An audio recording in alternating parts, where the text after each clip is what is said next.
Prop 58 goes into effect later next year, but with a shortage of bilingual teachers, it may be difficult to fully implement.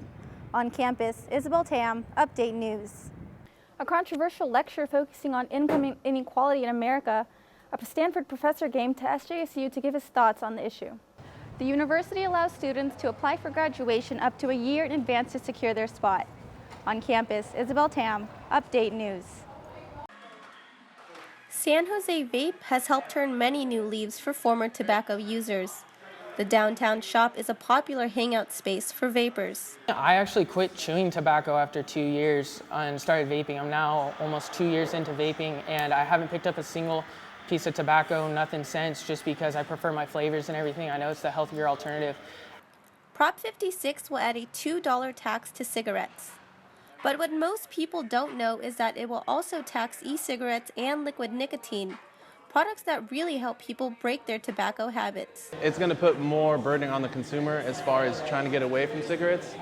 Like, if the tobacco companies aren't going to be hurt as much because people are still going to go buy their cigarettes. They could say the same for vape juice, but at the same time, it's going to be way more expensive than cigarettes. If Prop 56 passes, San Jose Vape will have to close their doors. Vape shops all over the state will face a 20% tax increase on all inventory. And we're looking at anywhere from $80,000 to $800,000 we have to pay just for having inventory. To employees and customers alike, keeping San Jose Vape open means more than just providing a healthier alternative to tobacco products. This is my family at the end of the day. I can look at anybody that walks in the shop and that's my brother, just because we all have something in common and we're all here fighting the same thing. Is we want that healthier alternative. We want to better ourselves. We want to prolong our lives and not endanger it because of things we want, our bad habits. Whether Prop 56 passes or not is up to the voters when they head to the polls on November 8th. In San Jose, Isabelle Tham, Update News. In the middle of a liberal campus like San Jose State, conservative students are difficult to find. And after seeing the reactions that followed the election last week, it might just get harder for them to speak up. It can be uncomfortable when you take a position that the vast majority of your classmates oppose. It takes a certain amount of courage and strength to do that. Dr. James Brent teaches an American government class on the presidency. During the election season, his class became a place for discussion by students of all political viewpoints. There have been beatings, I guess, of Trump supporters, Trump voters, and they were concerned about that, just as Clinton supporters, of course, are concerned about similar things on the other side. There's no denying that students at San Jose State are exercising their freedom of speech. But some voices, however, are louder than others. If you say you're Republican on campus, people kind of look at you and they expect something really hostile from you. And I don't think that's accurate for what the party is about. It's just a way of viewing government. Tanner said that she felt so uncomfortable during the student protest that she left campus. Conservative students on campus don't necessarily support Trump, but agree with Republican ideals of a small government. My goal isn't to change anybody's mind, it's just to say, hey, maybe you should think about this instead. And in that regard, I think being Republican on campus is great because I get to see the Democrat perspective all the time.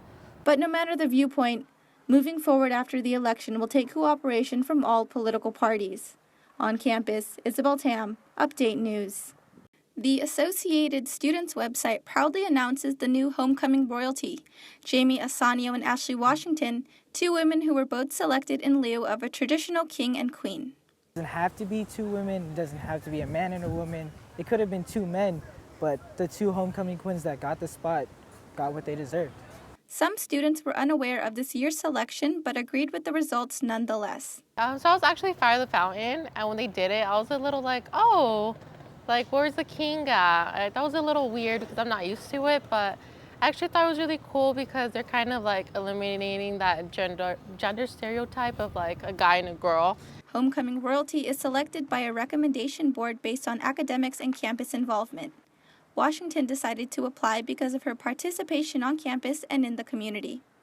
She is a resident advisor in Campus Village 2 and the president of Alpha Kappa Alpha sorority. Like, I just have so much to share about like how I'm involved and how I love being involved in like wider span, like other beyond just me and beyond just housing. Like, I love to like touch the community and just having Spartan pride and all that. I was like, this is great. I need to do it. But Washington's greatest accomplishment extends into the community, where she is a mentor that makes a big impact. I've worked in mentoring programs and stuff as well, so just them seeing like you can be successful and like being, you know, even like coming from lower income families, that's always really important to me too. Like, you can make it, even like, no matter where you come from, basically, like you can be successful.